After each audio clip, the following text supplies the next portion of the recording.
Welcome to Third Degree. You join us here at the Voice and Swallowing Centre at the Netcare Park Lane Hospital. Now, it's every parent's worst nightmare, a young child accidentally tipping over a pot of boiling water. Earlier this year, we brought you the story of little Lisakhanye, who suffered terrible burns and actually tragically lost her voice in exactly such an accident. Now, this story has a happy ending, and later we'll tell you how she miraculously talks again. But it was a long road just to get her to breathe normally. Producer Megan Small-Lipka takes us back. In May, we found the Ndoliso family. They live in this two-bedroom shack in Zandspruit, west of Gauteng, with 3-year-old Lisakhanye, known to most as Little Lisa. She's full of energy and loves to roam her small yard. Like every other toddler, she needs to be watched. And when Lisa's mother took her eyes off her for just a few seconds, 2 years ago, one winter morning in 2010, tragedy overwhelmed this loving family. So ndithe 130 step bandisecamera ndijonge ekhandlela ndava umntana ekhala emva kwam so xa ndithi amanzi amchithele so xa ndimkhulula so impahla ndimjonge xa ndithi ubomvu so.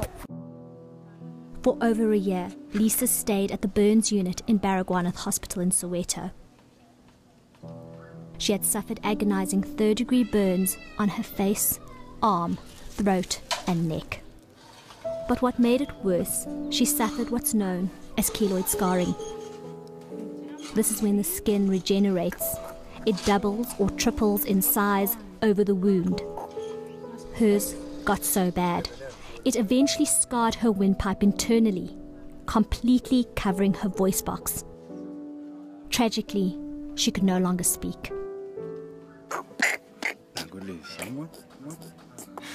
Her father was devastated.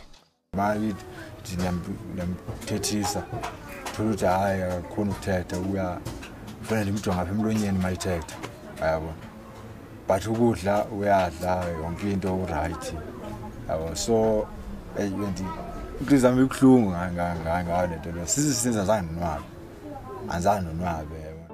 So they inserted a trachea to help her breathe and a metal disc to keep the hole open.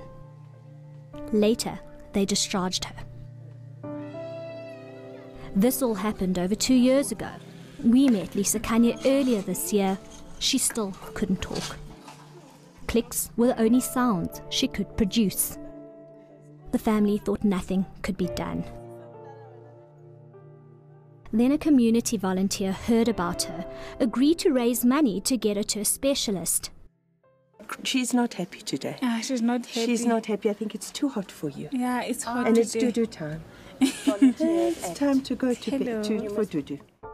Perhaps little Lisa would finally have a chance to live a normal life. A few weeks later, it's good news. Ear, nose and throat surgeon Dr. Lance Marin has examined her. She needs to undergo what's called tracheal reconstruction stenosis surgery.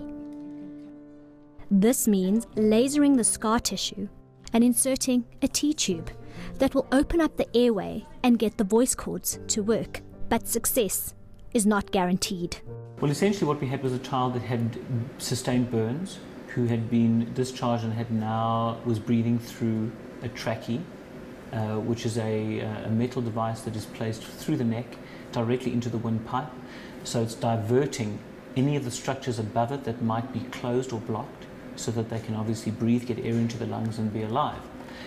The situation was this, that we need to establish what was the injury or what was the problem above that trachea device, so that we could then establish, first of all, if it would be possible to create an airway, number one, and number two, once you've created an airway, what the chances are that you could actually then restore normal voice.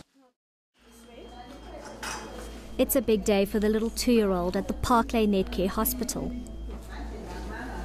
Lisa is admitted for her first surgery. It goes well. They managed to laser the thick scar to create some form of an airway. We've had an enormous amount of progress. I mean, I'm very, very happy with what's been achieved so far, in that I was doubtful that I would even be able to establish an airway for a start.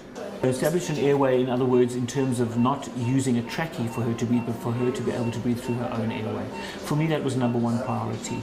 To be able to actually get rid of that scar tissue and create an airway so that we could close off the T-tube and get her breathing through her own airway, which she's doing successfully now.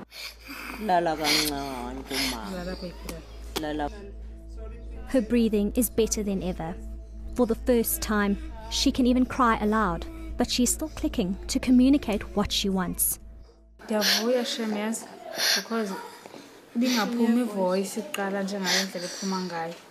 Unoko ngoyavakala makakhala uba ngabe ivoice iyeza izawuphuma.